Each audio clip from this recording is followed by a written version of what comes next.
Earlier this month, I reached out to Jess Conard of East Palestine, Ohio, in hope of interviewing her for the Reconnect America podcast.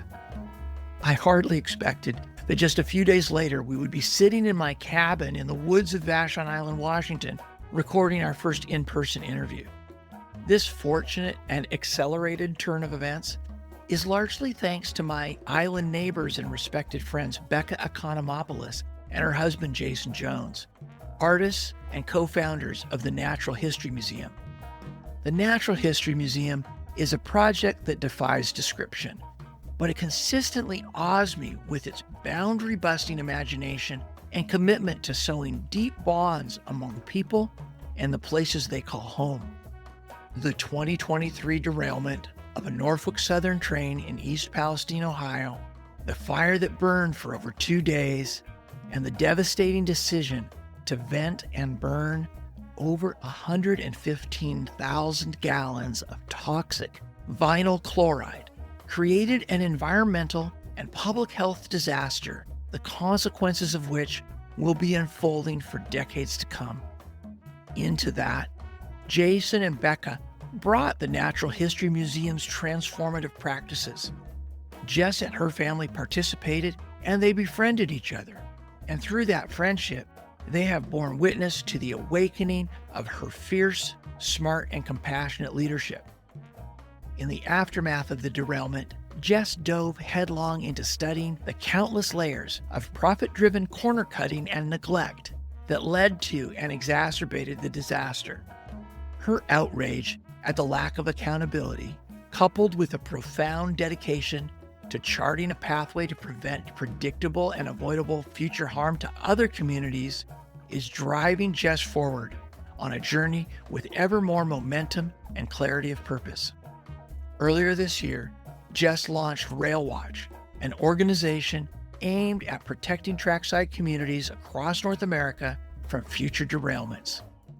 In this climate of political timidity, with elected officials who are in general ignorant of how railroads work or how they ought to work, after decades of deregulation only made worse by Trump administration, interference, and naked corruption, and railroad corporations with CEOs under constant pressure to maximize shareholder earnings at the expense of the infrastructure, the workers, and community safety, community organizing and coalition building has never been more important.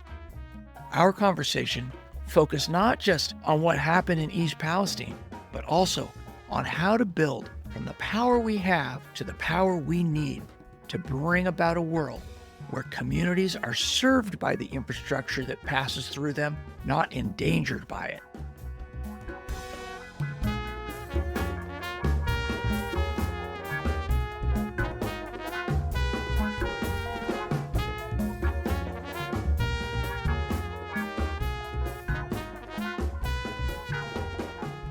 Hey guys. Hey. Hi. Welcome to Vashon.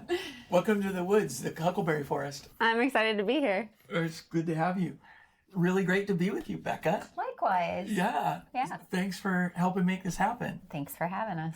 So I'm Bill Moyer. This is my man cave called the Vargo on Vashon Island in the middle of the forest. And this is the first time we've done an interview, live interview, definitely in this space, but really, I haven't really done that before. So we're really grateful for the support that you and Jason are bringing. And we have this incredible opportunity to get to hang out together with Jess Conard, who flew out from East Palestine, Ohio, to hang out with us on Vashon. And you all know each other already. We do.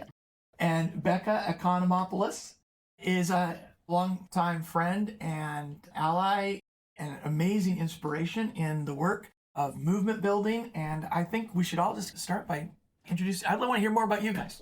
Sure.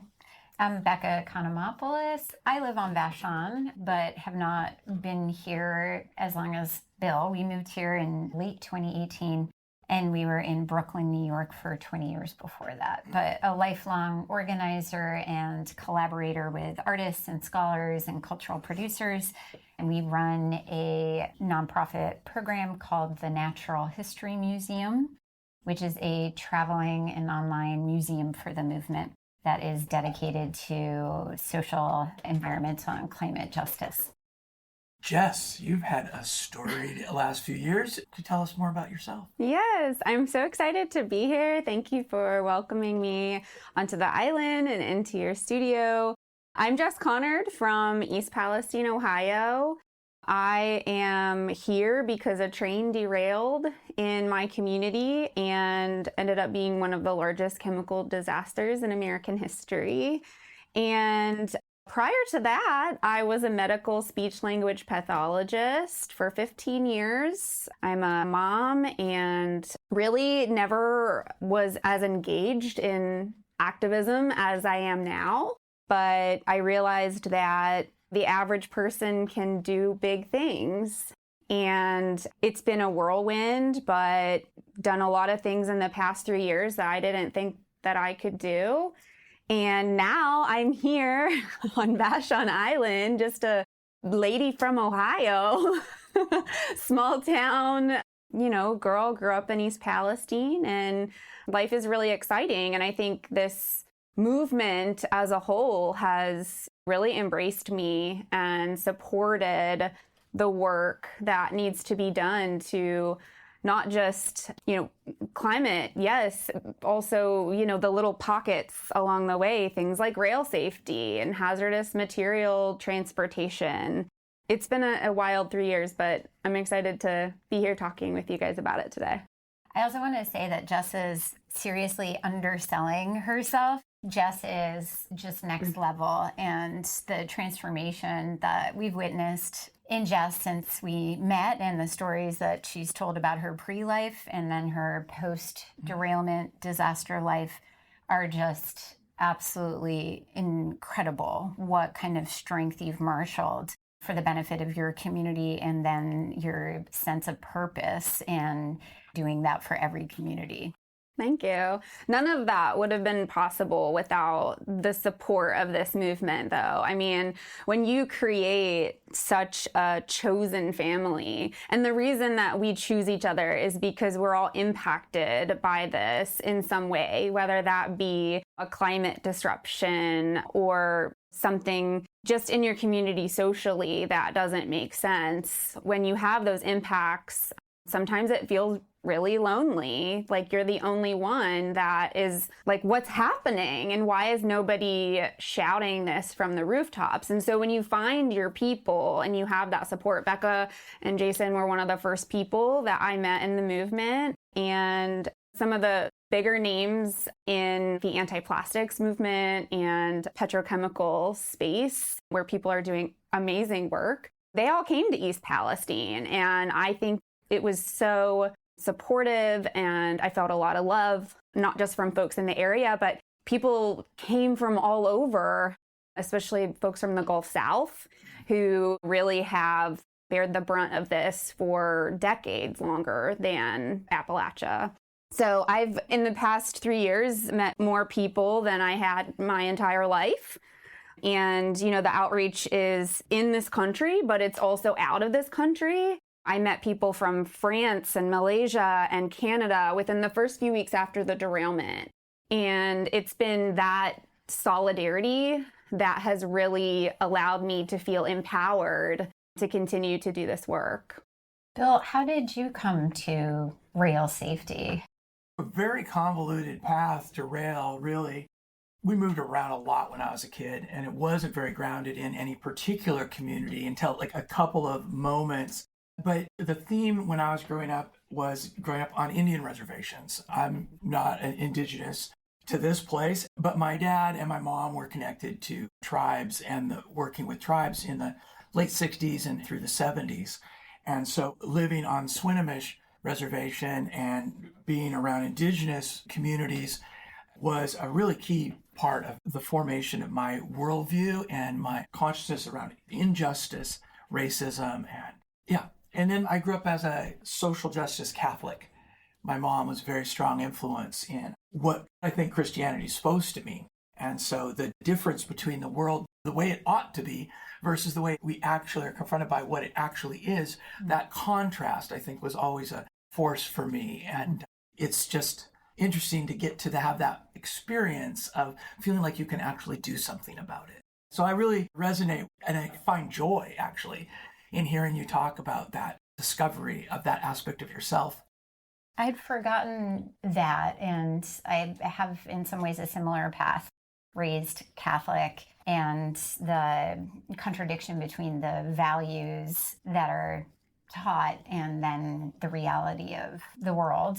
And then also moving to the Pacific Northwest specifically, because we were working with folks at Lummi Nation who were fighting North America's second largest proposed coal export terminal at Cherry Point, Wichiakin.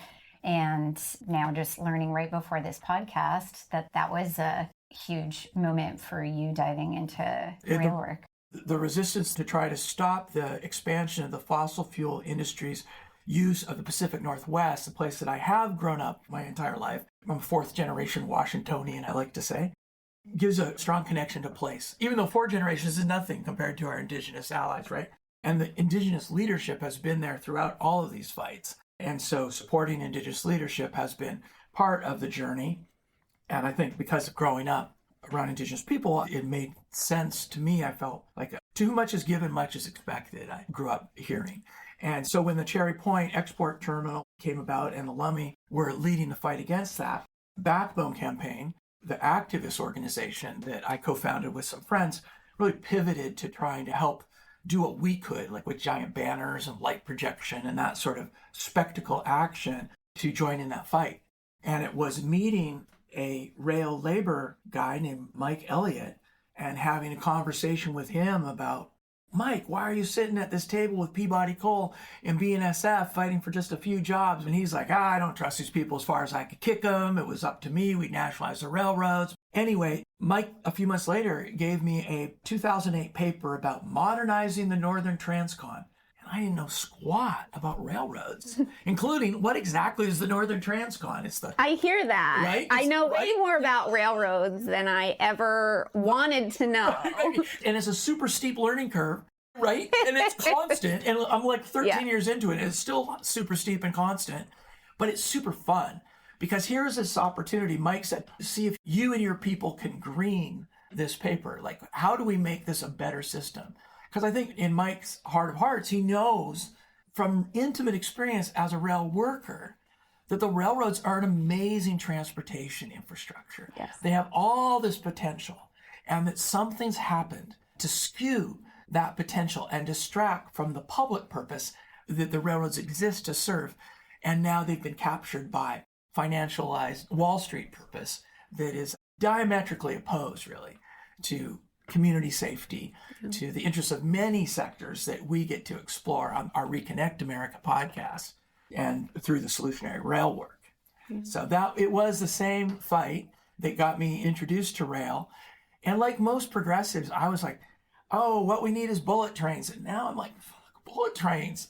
So I think it's really cool to be able to come into something and get introduced to infrastructure, the thing that sits underneath everything else and supports our society. And there are many doorways in, and some have a climate doorway, some have a community protection. I guess for me, it was protecting the Puget Sound. But for other people, it's different stuff. It's like good jobs, or it's access to an infrastructure to support local industry, stuff that we lost. Yeah. Well, and we were talking about sort of how we got our beginnings. And, you know, I've always said like, oh, I'm just a speech therapist. I never knew what I was doing. But there was a time back in 5th grade that I feel like I had my first real organizing experience, and the goal was saving souls. So my friend invited me to youth group, and it was great. We would go and play games, and there was snacks, and then we'd have like 10 minutes of lesson, which was the most boring part. But then like there was a lot of friendship that came with that. And so I went back to my parents and I said, we should go to church. And so they went to church, and then I went to my neighbors and I said, hey, you guys should come to church. And then they came to church. And 4 more houses down the road, everyone started coming to church. And then their families, they would come over and I'd say, you should come to church.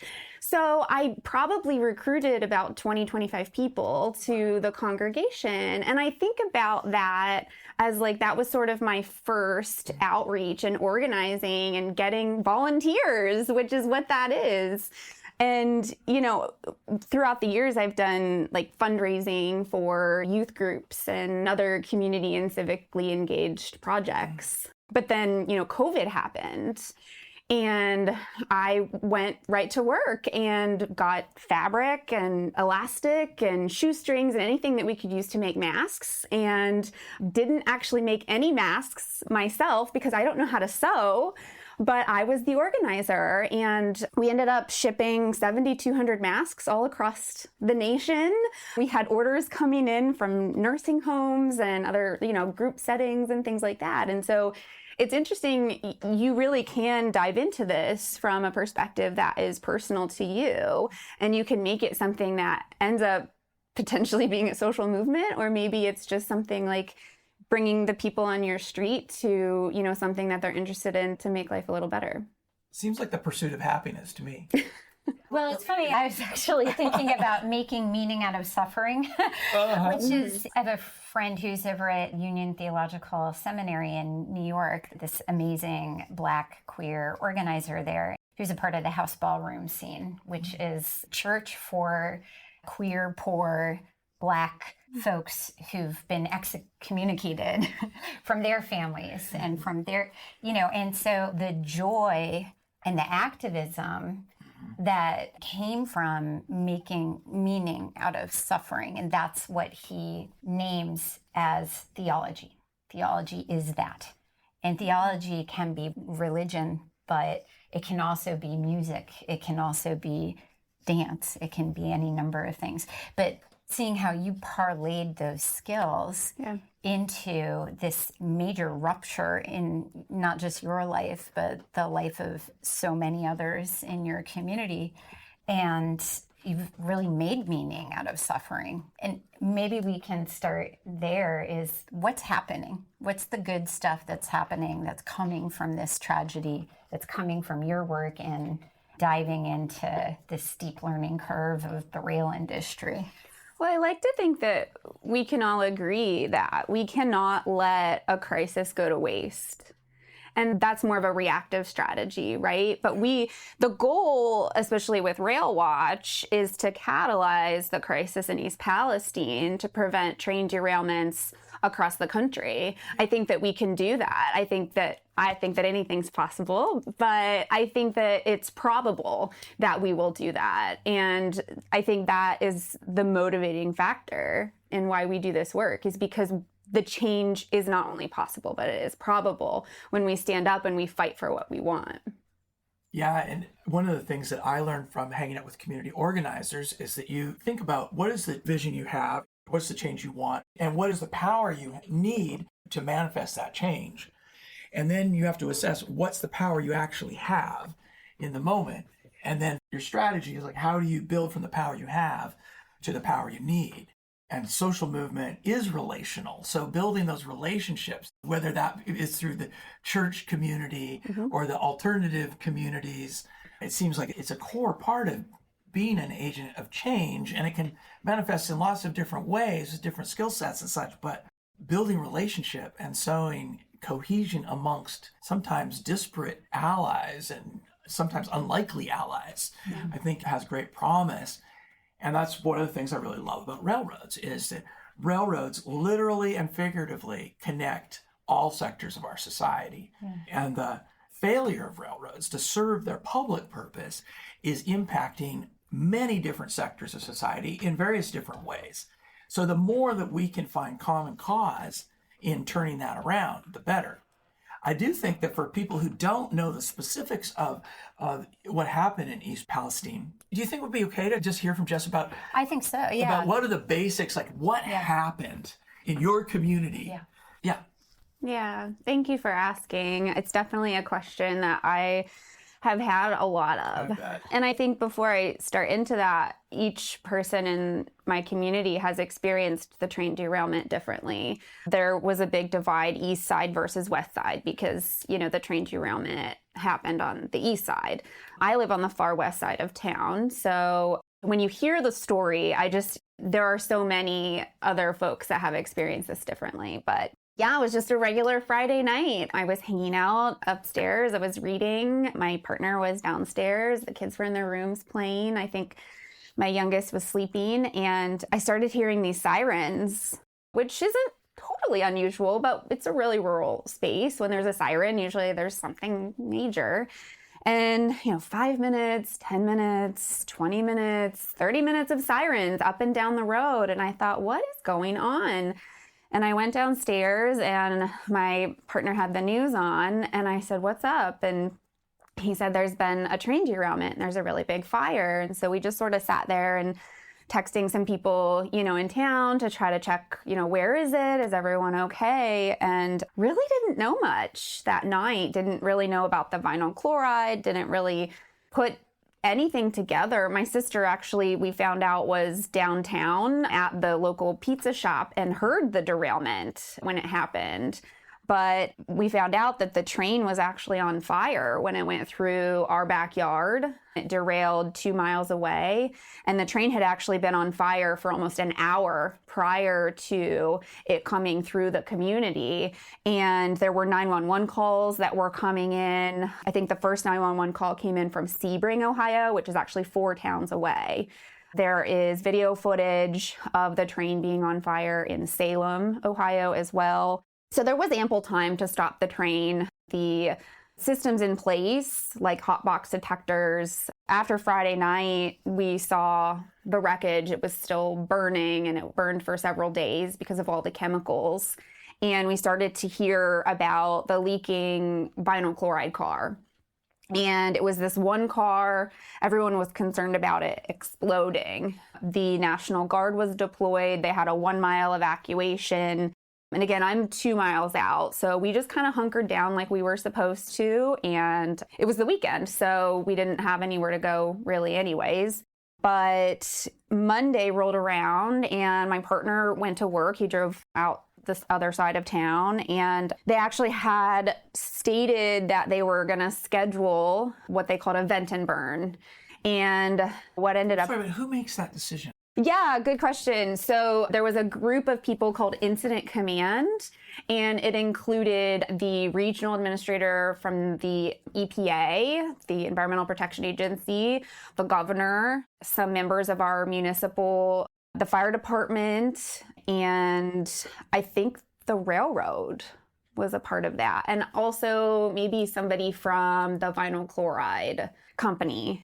I know the vinyl chloride company was a part of those discussions because if you read the National Transportation Safety Board docket, which is like a 500-page docket of the investigation, Oxyvinyls is the company, and they repeatedly said that a vent and burn was not necessary, which is concerning. They repeatedly said that the temperatures of the vinyl chloride was decreasing and that there was no need to drain it. And generally in circumstances like that, you would bring in a specialized truck and you would suck the chemical out and then you would dispose of it or take it off site and then you would clean up the wreckage.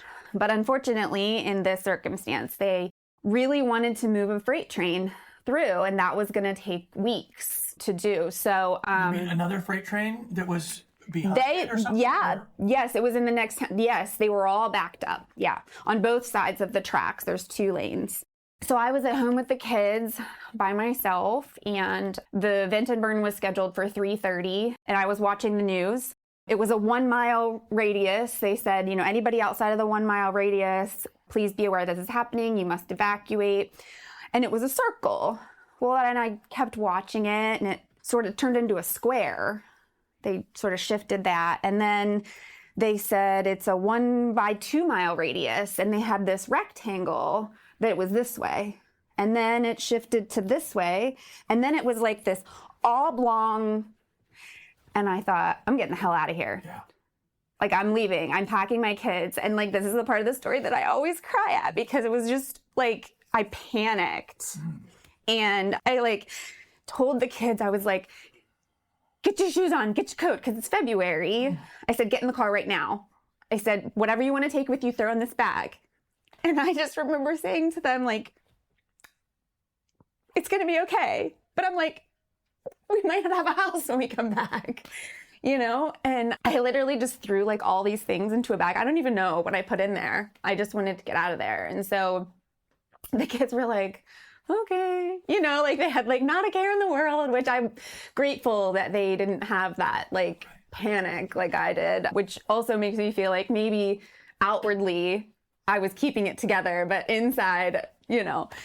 And started to drive out of town. I called my brother to meet us in the town over. And so the cousins ended up having this like pizza party in the middle of the day. And yeah, we were texting some folks. We had, you know, everybody knows everybody in a small town, and ended up hearing that the vent and burn was a success. But they blew holes in not just one, but 5 rail cars of vinyl chloride, full rail cars of vinyl chloride. It was 116,000 gallons that was drained into a soil ditch near waterways, Leslie Run, Sulphur Run. And then they just lit it on fire. We returned to town probably about 5:30-ish, and you're driving into town and like the whole sky is black over your town. And you could see it was like this big pipe, this big tornado structure that was like, tornadoes come from the sky, but like this one was coming from the ground, and it just, this big black plume of smoke. And there was a weather inversion that week. And so what ended up happening, and the smell was just terrible. In your eyes, your ears, your mouth, everything just felt toxic. And it's like that smell that sends warning signals to your brain. You're like, danger, danger. But the weather inversion kept the chemicals smell and the chemicals in town, the particulate matter. And that plume was visible from outer space, I recall. The plume was visible from outer space, and the studies later showed that the particulate matter traveled 16 states, including parts of Canada, which is like a third of the US population as well. But the whole week, I was laid down sick, and yeah, the smell was just so terrible. They told us, though, it's not toxic, you're good. The air quality's fine. Yeah. And they had all these data points. They were like trying to prove that the air quality is fine. So a few weeks after the derailment, the CDC held sort of a town hall where they had said, it's likely that you've been exposed to these chemicals. There's really not much that we could do about it, but we can treat your cancers. And, you know, that's when things really started to kick into high gear for me. I went home and I wrote, you know, a book of questions that I had, and started really engaging with the CDC and the EPA, and started calling my officials and really just hitting the ground running with that.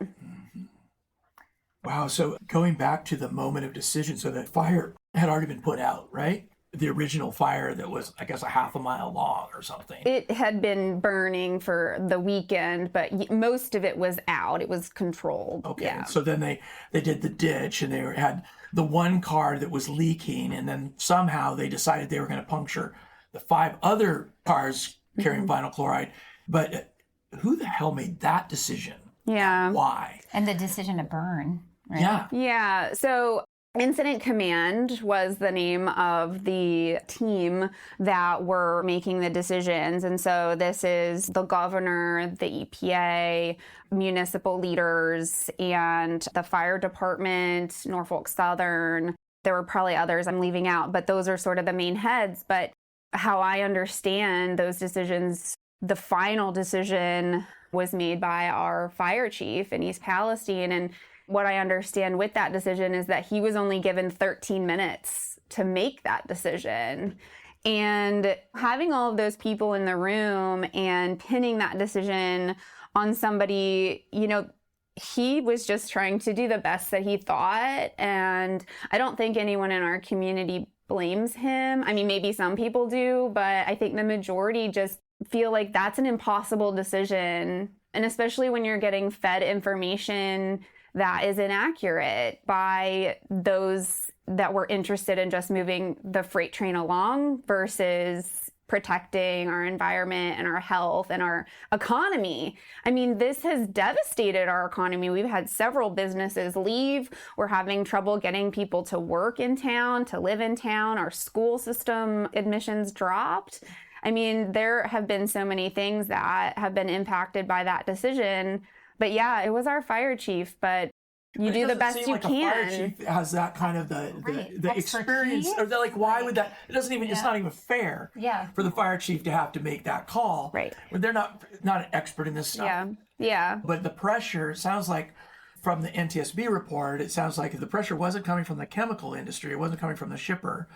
So one assumes that it was coming from Norfolk Southern. Norfolk Southern, yes. And, you know, they were definitely the ones that, according to the docket that the National Transportation Safety Board has, it's public information. It's like a 500-page docket. Oxyvinyls repeatedly stated that a vent and burn was not necessary, that the temperature of the vinyl chloride was decreasing, and that was not what was presented as evidence enough to not do it. So Norfolk Southern, I think, was a leading factor in the ear of not just the decision maker, but of our governor. And if you look into the financial records of campaign finances and things like that with our governor and Norfolk Southern, you know, there's a relationship there. And it's unfortunate that those relationships ended up being priority over the health and safety of the community. Jess, what did you learn as you kind of dove whole hog into response, which took you all the way to the White House, meeting with President Biden and on Good Morning America and CNN and so on, and public hearings? So a lot of advocacy over the last couple of years. But what surprised you about rail safety, about what happened in your community and what could happen anywhere? A lot surprised me about rail safety. I think at its core, the way that rail is regulated in the United States, there's a lot of hands in the pot. The Federal Railroad Administration is all appointed or hired officials. And so there are no elected leaders that are helping to make decisions that would impact the railways. We have to advocate and have champions to do things like that. So you have the Department of Transportation, the Department of Homeland Security, you have OSHA. These are all agencies that help to regulate and enforce the laws.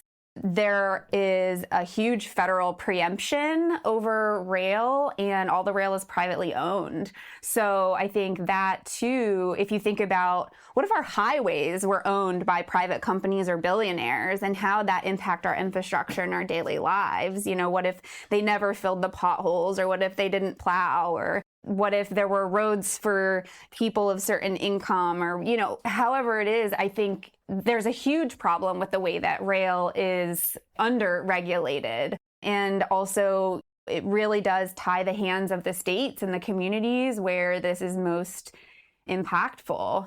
But those agencies, I think my biggest takeaway is the agencies that are put in place for safety to protect us, that's not really what they're doing. They're not protecting community interests, they're protecting corporate interests. And that's still very troublesome. Yeah, very troublesome. The fact that the decision was forced onto this local player who didn't have the expertise to make that call, and the other public officials like the governor were feeling pressure from this multi-billion-dollar corporation that had other traffic that wanted to move. I bet your local fire chief couldn't even imagine the sort of nightmarish funnel cloud plume that you experienced. I bet there's no way a fire chief would do that to their community knowingly. So it's just... Well, and like, who was doing the atmospheric modeling? I mean, right. Like, and why 13 minutes to make a decision? Just the very fact that shape of the evacuation zone kept changing, shifting, right? Like in real time. Yeah. Like, speaks to, you cannot predict and harm can't be contained within some artificial circle. The thing it makes me think about, having worked with folks in Houston along the ship channel, where rail safety is a huge concern because they're dealing with oil and gas and petrochemicals careening through their neighborhoods, and the blast zone exceeds multiple schools where children live and play. And it kind of brings me back to thinking about here in the Northwest, the Cherry Point fight, or Wichiakin for Lummi, an ancestral village where they would have built this, that one of the strategies the Lummi, and working with Sierra Club and other groups, did was going up and down the coal train routes to hold ceremony, to have events and speakers, and build solidarity in these communities that are saying, not in my backyard, but knitted together have collective power. And so in that way, I see it a bit as, if we're permitted to reframe, a crisis-opportunity, insofar as the rail lines connect our communities through the threat of great harm. And they connect our communities in solidarity, in forging family, and in building the capacity to make change. Right. You know, and thinking about, you could take your kids and you could go someplace. And I think about our friends in Houston, Fence Line Watch, Yvette Arellano, full disclosure, one of the founders of that organization, is a co-chair of the Backbone Campaign, my organization. They have said to me multiple times that they have to be sheltering in place because they're in this place that is just surrounded by the petrochemical industry, and that they have to seal up their doors and windows, but there's no place to go for those communities.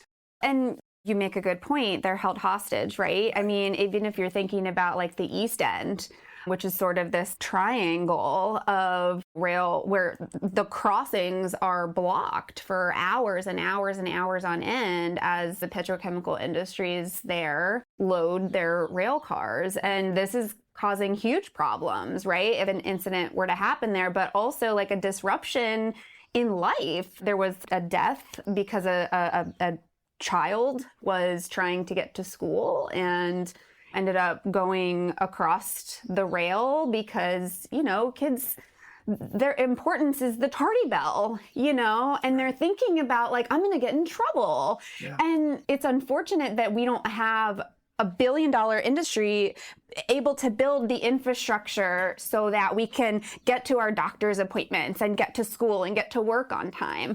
Even something as simple as developing detour signs. Or how about running trains that fit into the sidings so you don't have to block intersections? It's like they should just, but because they want to make more and more profit, they want to lower their operating ratio, they want to have longer and longer trains, they create these hazards with the mix of the substances that are traveling, but even just the length of the train. Yeah. It's all about cost reduction and profit maximization. Over and over again, what we're learning through our work in rail is that incentives are so screwed up. Right. And they're all, since 1970, 76, 1980 especially, they've all been like pivoted away from the public purpose of this critical national infrastructure. Because none of us are talking about getting rid of trains, right?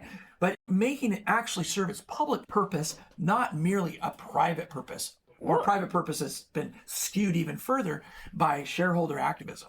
I feel like people, you know, the narrative has continued to be like, if you disrupt the railroad, if you disrupt this profiteering model, then the economy is going to collapse. Right. Like you can't do that. You can't prevent the railroad from running their business however they want to. But look at what the railroad is doing to the economy in East Palestine, Ohio. Look at what it's doing to the economy at the East End. Like people can't get to where they need to be and they can't spend money, which is, you know, how our economy continues to move. It's the railroad that is disrupting the economy. Yeah. And that's a huge problem. It is their their responsibility. If they're going to say that they are the ones that are pushing the economy forward, then they have to take that responsibility. If I fuck up, that's my problem, Amen. right? That's not anyone else's problem. And I'm tired of them pointing fingers and putting the blame on like what they're shipping and the people and the politicians. Like, we are trying to bring the railroad into a space that makes it good for everyone. Yeah, you're making me think about how it's the deindustrialization in Appalachia due to corporate-driven globalization and privatization that has affected your region and many over. And we see this happening in other parts of the world as well. So the major, massive derailment a few years ago in Greece, where hundreds of people were killed. Well, there was an economic crisis and crash in Greece. And the response was structural adjustment programs, right? Selling off these public assets and infrastructure to the highest bidder. So the privatization, and then what you lose is regulation, and it's prioritizing profit over people and our future, collective future. And this isn't just happening in Houston and these towns that are hubs for petrochemicals, right? This stuff has to get transported from wherever it's extracted. And it goes through, there is no town across America that's safe. And they're not just prioritizing profit over people, they're prioritizing profit over economy of these communities. Right. So if their pitch is we help the economy, then that's also a false narrative. Yeah, there's a lot of bullshit going on. Each crisis that have risen to the public's attention over the last decade and a half. So originally it was unit trains moving Bakken crude and on Powder River Basin coal were undermining the farmers in the Dakotas' capacity to get adequate service to get their grain to market. And that created in 2015 the Surface Transportation Board Authorization Act, which started to shift a bit back towards the public purpose. It gave us a little bit of a lever. But that's after, since 1980, when the Staggers Act encouraged railroads to consolidate, to spin off their branch lines to less regulated short line industry, to abandon tens of thousands of miles of track, and to do a series of sort of cost-cutting measures to create revenue adequacy that then, as we're learning, has become twisted by this simultaneous other aspect of financialization, part of a neoliberal model. And I'll just say a friend, Stan Sorsher, someone I look to for understanding neoliberalism, says that the four legs to that stool are deregulation, privatization, globalization, and austerity. So suck the benefits from the community, anything public programs. And because our railroads have always, from our entire history, except for a few tiny moments, been owned by private corporations. Like, we chose to have private entities run this critical national infrastructure. And it's never really, really worked. And they keep using consolidation and profit maximization to try to make it work. And we're kind of in this endgame moment with the potential merger and such. But there was another really important regulatory moment that we learned about recently that was in 1982. The Securities and Exchange Commission changed a rule that used to forbid stock buybacks because it was market manipulation. It artificially reduced the number of shares and increased thus the value of shares, which then reflects as higher earnings per share, which then feeds additional growth in the stock value. The railroads really started using that around 2004, 2006, when they ran out of other sort of cost-cutting measures.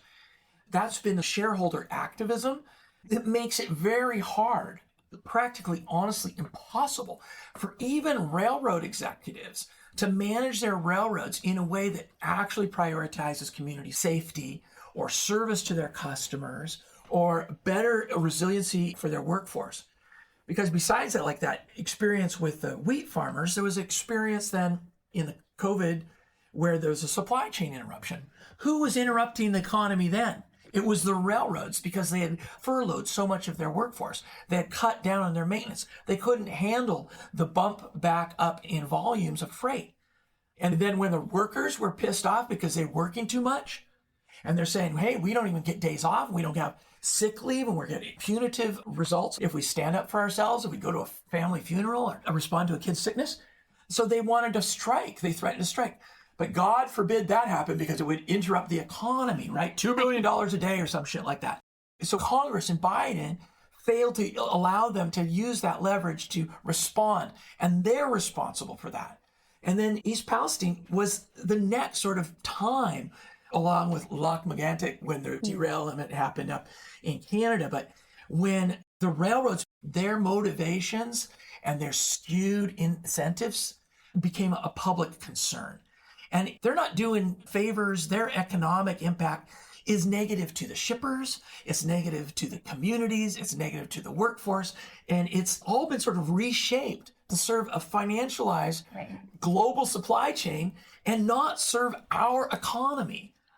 Like, I bet that trains used to stop and actually serve the industries that made your community. Yes. But now they just pass through.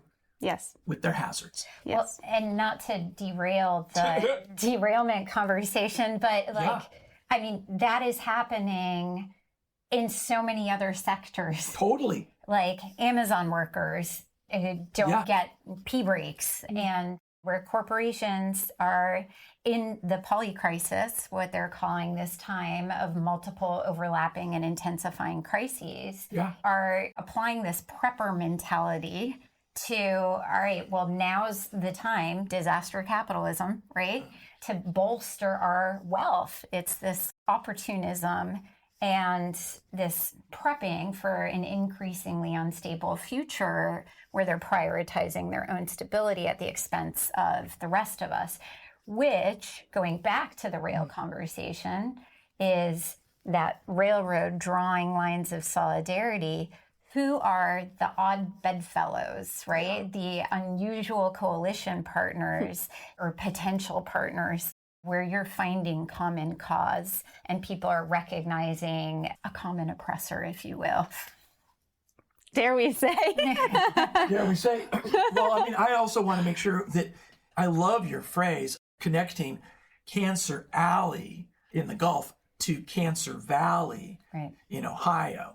And so there's the more obvious connections, like we discovered with Solutionary Rail, the obvious connections. We had the workers that inspired us to even do our project. And then we had our environmental justice allies who are every day and for decades and decades experiencing the health impacts of living around these rail yards, ports, and warehouses, and all the sources of pollution that are shortening their lives. So there's like the ongoing disaster that those people experience. There's the tragic working conditions of the railroad workers. So those were the obvious ones at first. But then, like, we're discovering it's like the shippers. I never thought. I got into this fighting coal. Increased coal shipments and exports through this place that I love. Well, coal shippers, somebody who runs a power plant, if they can't get the coal service they need, they risk not being able to provide power to their community. They're in jeopardy. They're opposed to this business model and the incentive structure that we're currently experiencing. And I think, you mentioned solidarity and those that have been in this space and worked in this aspect of social movement and climate justice. And, I do want to mention the really incredible work that has been done by communities, specifically in Pennsylvania. Southwest Pennsylvania Breathe Project has done a lot of work in rail. They've had a railroad coalition for many years. RP3 is another smaller grassroots group that has been really navigating the railroad infrastructure and trying to call that out. And, I think at some point we do have to recognize that there is a foundation of work here that we can stand on. And as we continue to build that, you can build the house, and we will continue to press these initiatives forward. And the more people that are impacted by these industries, specifically by derailments, people are starting to notice. In the United States, we have on average 3 derailments every single day.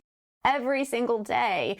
And some of those are hazardous materials. A lot of them are hazardous materials. A lot of them are at crossings. And these are people places.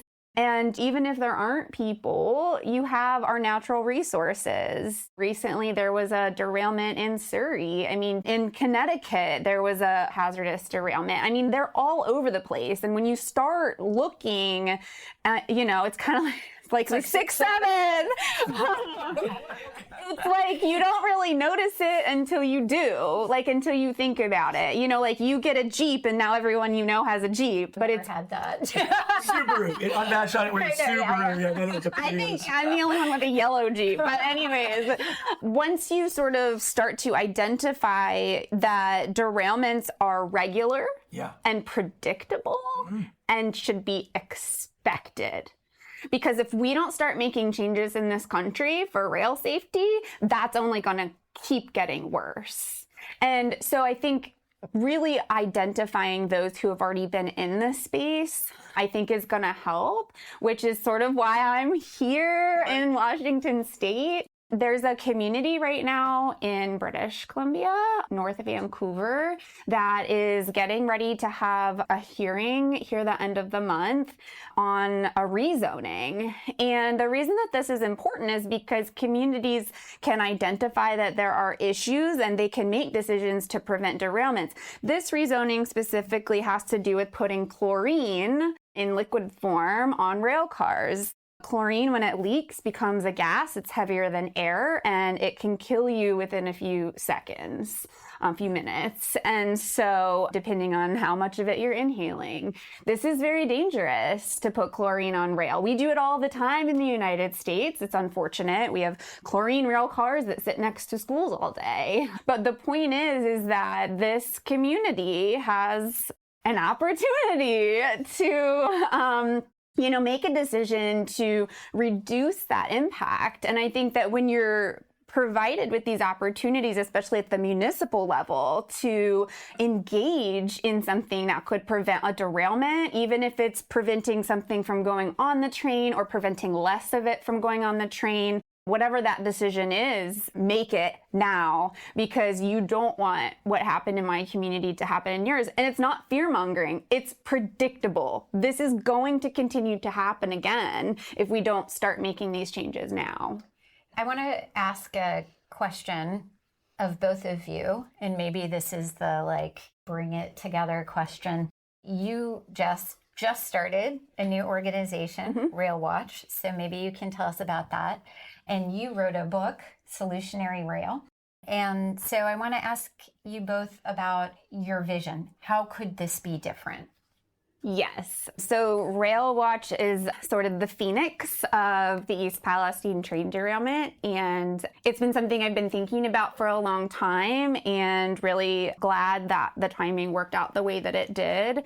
So Rail Watch is a nonprofit organization that is just meant to work with communities to prevent train derailments. I want to be really laser focused on that.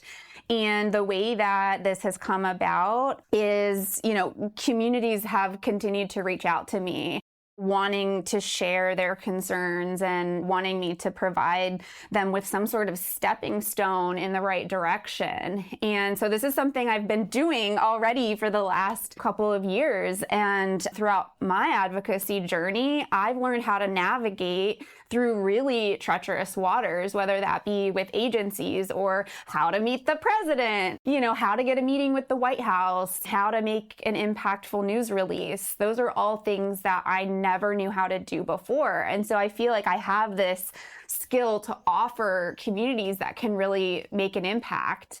And so I started Rail Watch because it makes sense. And I think I'm the only person in the country who's doing this right now. And so I'm excited to see where it goes. But in the past 2 weeks, I've worked in 11 different states. I've done 17 community consultations.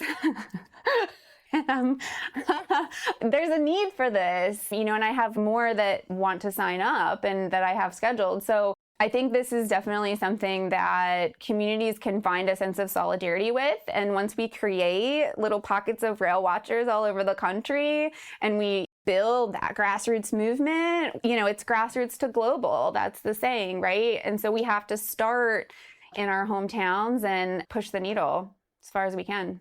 Yeah, just building upon that, one of the things that we learned at Backbone Campaign was that you can try to fight the national fight, and it can sometimes succeed, but you're only going to really win with a lot of movement power. And it's easier to mobilize people when they're protecting what they love, whether it's me in the Puget Sound or you in your community. And it's fun to watch you light up with this, it's kind of a surprise, isn't it? Like, what do you mean I'm the only one doing this? Why is it so obvious? Why isn't somebody doing something about this? So I can really relate to that. So this idea of protecting what you love, so connecting it to communities. And I've learned so much from being part of the Moving Forward Network, which is a coalition of community-based organizations that's led by community-based organizations and folks like Solutionary Rail, Backbone. We support, but they're the leaders because they're leading from their day-to-day experience and they're protecting what they love and their community. And it's a very grounded kind of activism too. Yeah. It's not reactivism in a way. It's grounded in relationship, a relationship to each other, a relationship to place. So I think that's a much more resilient type of organizing. And I have a great deal of admiration for that. And I think labor organizing is somewhat similar to that, right? It makes a material difference in people's lives. And that idea of building from the power we have to the power we need. And none of us are really talking about getting rid of railroads. No. The opposite, right? The opposite. We need railroads. Yeah. We just need them to not derail. Right. We need them to stay on track. We all want to stay on track. No, let's stay on track. And there was off track. The service of Wall Street instead of Main Street, the service of private accumulation of greater and greater wealth by the people who've got way too much already at the expense of everybody else. That's the fucking bullshit right there. It's also the history of railroads and industrialization in this country. There you go. Yet you all have a direct lineage that you're building from, right? Yeah. The very first unions were rail workers. Right. The very first strike in the United States at great risk to life and limb. People found courage in banding together and knowing that change may not come in their lifetimes, but that they're setting up the long haul. Yeah. That what you're doing right now will impact generations to come. So thank you for your work, both of you. Well, thank you. And I do think that it's so great that you're doing this work, right? Because you feel a Right back at you. that no one else is doing. And it really does connect to protecting communities. And I do think that our Reconnect America project is a celebration of the potential for railroads to better serve this country in numerous ways. And, part of that vision is that the trillion tons of long-haul freight that's currently on our roads that pisses off everybody of every political stripe could be back on the railroads, but not at the expense of communities. So those trucks that are going into these rail yards, those should be electrified. And the rail yards themselves, they're the place to start with electrification. The rail corridors, railroads are assholes when it comes to co-locating transmission. And we've had this totally screwed up transmission system in the US where, again, we rely upon private entities to go and put together pieces of land, and it never works. We've got twice the amount of electric generation sitting in a queue trying to get access to transmission as we're actually generating. And what's the solution hiding in plain sight? It's rail corridors, maybe highway corridors too. So there's a new act around that, the Rail and Highway Transmission Act that we're part of now, which I'm excited about. And then the electrification of the railroads, the greater use of the railroads for passengers and freight. Passengers are another potential ally here. Well, and I love that you're bringing up policy, right? Which is so important. And I think the narrative right now is that there's this big federal preemption blanket and states and communities can't do anything. But that's actually not true at all. Back in the early 2000s, again, using Pennsylvania as our leader here, they wanted there to be toilets and sanitation stations on the trains, which did not actually exist at the time. And so they were having an issue with some of the rail workers using the bathroom off the side of the train.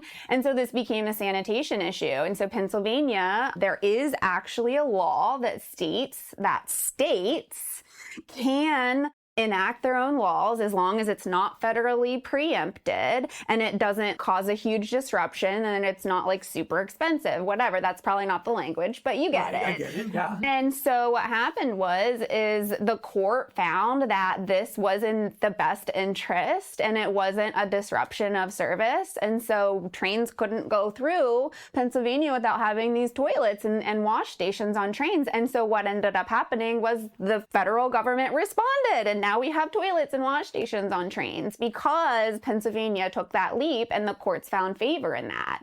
Now, there are other states like Wyoming and Arizona. Wyoming recently tried to pass a bill about train length. The courts did not find favor in that, which was unfortunate. They're working on things to develop policies for hot box detector placement every 10 miles, which is something that the NTSB said in East Palestine, 15 miles apart would not have prevented the derailment in East Palestine. So shortening that up, that's not federally preempted. We can pass laws at the state about train length and hot box detector placement. Same thing in Arizona. They're trying to also pass a bill limiting train length. So it is possible, and we need to find those places in the courts that are going to interpret the law. We need to write the policy in an effective way, which I think that was sort of the problem in Wyoming, is that the policy wasn't quite right. And I think we can do a better job of that. But I think being able to write policy that makes sense, that is moderate. I mean, we're not asking for anything that's going to prevent rail from happening. We just want it to happen the right way. So policy is huge, and there is power in communities. There is power at the states, and we need to start utilizing it. Yeah. And the crisis opportunity, how do you say? Crisis-opportunity.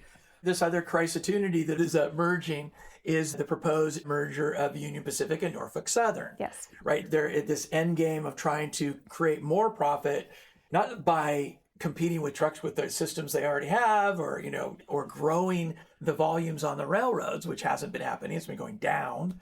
They're doing it through consolidation. And so it's bringing together a lot of folks that are unlikely allies, from the shippers to labor to environmental justice, et cetera. And it's an opportunity for us to be saying, you know what? Infrastructure is at what happens underneath. It supports and shapes the economy and how we interact with each other and how we live, how we exist. And it could be doing so much more. And it could be serving this public purpose, not just this very short-term wealth accumulation purpose. And so it seems like this is the really golden opportunity to build alliances and develop what are the public purposes that we want. And we're not going to get it all probably with this particular fight, but it's a great time to build coalition and to start to build the vision for what we want. So I'm super excited about what you're doing. Well, and if you look at really great organizations like Pipeline Safety Trust, they host a conference annually where they bring in activists or impacted folks, government authorities, and industry. And we all sit at a table. I've gone for the last 2 years, and it's an awkward and uncomfortable place. Right. But I think that there are certain alliances that would align. And if we don't come to the table and talk about what we want and what we don't want, then nothing is ever going to change. Amen. So we do have to be able to invite in maybe somebody that doesn't necessarily have all of our views. And why is that so radical? Even just going back to 5th grade Jessica, who had her whole block going to church, I had no idea what their political affiliation was. I didn't know what their background was, but I was like, hey, youth group's cool. You should bring your kids, because these are things that are going to potentially benefit everybody at the time. So I think being able to just approach people in a neutral way, I'm not going to mean mug you because you work for Shell, but I understand going into the conversation that we might not have an aligned vision and that's okay. But there is a space that I think we can find where we can sit together. Well, I think the critical thing to name is that when you're in that room, you're not just Jess Conard. You're the thousands of people when we're building movement power. So you're representing something that does pose a challenge and a threat. That's how those negotiations and finding common cause can advance concrete changes, is because you're larger than yourself. That's true. And you have all of those impacted that are no longer with us as well. And that spiritual element is the heart of that conversation. And that's, I think, also how we can create real change, is that spirit. Ethical considerations do matter here. And that is what makes us human. And there needs to be an element of humanity in the rail industry. And I feel like that doesn't exist right now.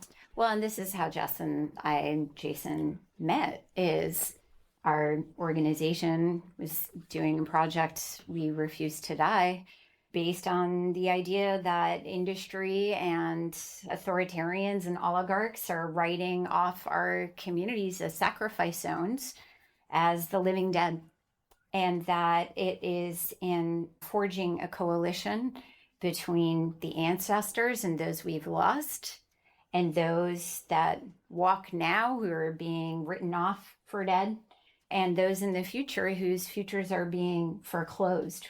This is the army that we're building, and it's powerful. We're building on the legacy of those who came before us, and their spirit endures, and they're in the room. Whatever your faith tradition is or is not, there is the reality of those freedom fighters, back to the first strikers on the railroads, are a part of our forged family. And so we are multitude when you're sitting in the room. And to sort of explain externalities, I've spent the last 3 years working to prevent the placement of polluting facilities. And one of the things that I think about a lot that motivates me isn't necessarily about the economy at all, but it's about, like, if we place this facility next to this school, next to this housing development, how many of those kids are going to get asthma?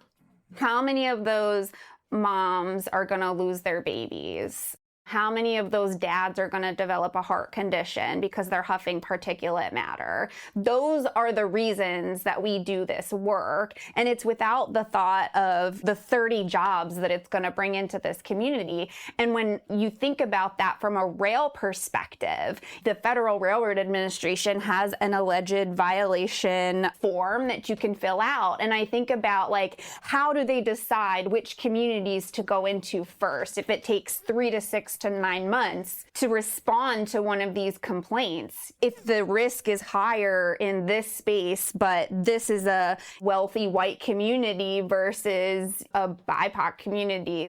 I'm tired of those decisions and humans not taking priority in how we make those decisions. So it's the externality, that piece of it, that continues to drive the work. And I just wonder, like, how many train derailments have they predicted for 2026, for 2027? You know that there's an ability to calculate which communities are most at risk for train derailments, which communities are most at risk for chemical spills. You have these locations where they're transferring, like at the Houston Ship Channel, where they're transferring chemicals from a truck to a train. That's a huge risk zone. So we can identify the high-risk communities, and that's a project I would love to be able to work on with RailWatch once we get moving.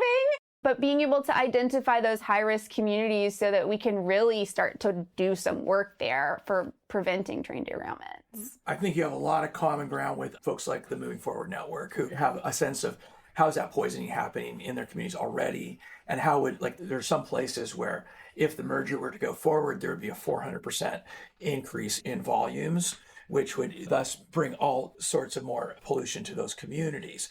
So there's a lot of crossover. It really feels like mapping this stuff is very important. So there's like this technical aspect of what we're doing.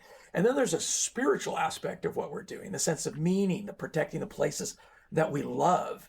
And I feel like your work with creating ritual for solidifying, creating cohesion amongst allies, and a sense of attaching people's action and increasing their resolve. These are grand strategy principles. Increase cohesion, deepen resolve.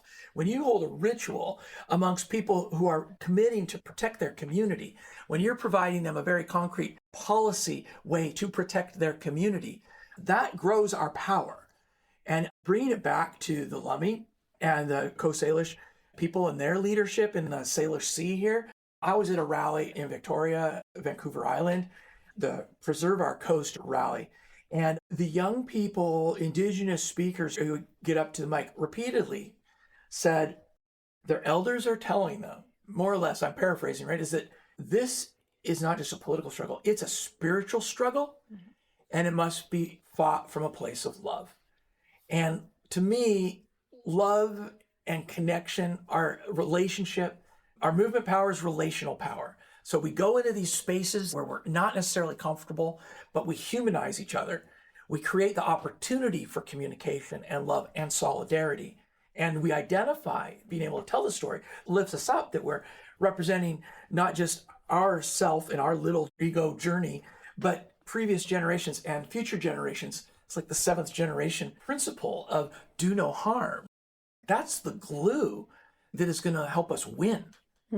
We hear that in Gulf South communities too. Like, this is a spiritual battle between light and dark. You know, in Louisiana, Miss Deborah, Miss Lois, and Sharon Levine, and so on. Like, this is what they bring to the work. But there is also a ferocity to it. It's not kumbaya, right? No. It's like, it's not comfortable. Most of it is not comfortable. The comfortable part is that solidarity piece, right? To know that you're not alone, even though it feels lonely. To know that you're walking into that room with all of the people that came before you. You are representing them. That's where you can find your peace in the most uncomfortable place. You have to turn inward because the external validation no longer exists in there. And we're bolstered by our connection to each other and our communities and the work we do together. And there's like a reframe, right? I see it in you, like a transmutation. We've talked about that with a ritual as like the aim being to metabolize grief into collective strength and community power. And so whatever it's like we're Teflon. It's like what Trump said, I can walk down the middle of Madison Avenue and they can shoot me and it'll bounce right off. That is you, Jess. That is Miss Deborah. That is you in banding together and being like, okay, you see us as externalities, right? Industry's term for talking about the cost of doing business that doesn't show up on their economic ledgers. They're paid for by the community's health, by your children's future, by the land and the animals, right? Like, what is the currency? Yeah. And who is paying? Right. And so they're the externalized cost that they're not paying for. In the meantime, they're making record profits and taking care of their own, right? That's right. And so it's like, all right, you see us as vermin, as commies, as animals, radicals, as monsters, as externalities, as the living dead. Like, sure, that's who we are. And there's multitude of us. Yeah. And we are bringing an end to your, like the apocalypse we're talking about that they're so afraid of is the end of the extractive, exploitative world. And we're the army that's bringing that about, rooted in love, with strength and ferocity and conviction and principle. Is apocalypse, it's revealing, right? So in a sense, because peel the veil back so you see clearly. Right. And when we use the word they, there are some people that are involved, of course, but there's these forces that are involved. I feel like it's also a paradigm battle. And one of the things in grand strategy is you're supposed to win without sowing the seeds of future conflict. So that means you have to have a vision for the future that people see themselves in. And so I think that part of the unveiling is that we're opening up the opportunity to have a better life, more meaning, more connection to the places, to other people. And so it's a real opportunity. And the multitudes, who in the multitudes would not say yes to that if they could feel that? Right. Yeah. I love you guys. Super fun. Thank you so much for doing this. And Becca, thank you so much for being a neighbor on Vashon who's just blows my mind every time I get to hang out with you. Oh, back at ya. Yeah, go team. Who knew just a lady from Ohio would be here this week doing these cool things. And I'm so excited to hear about your work and align and see what kind of good trouble we can make.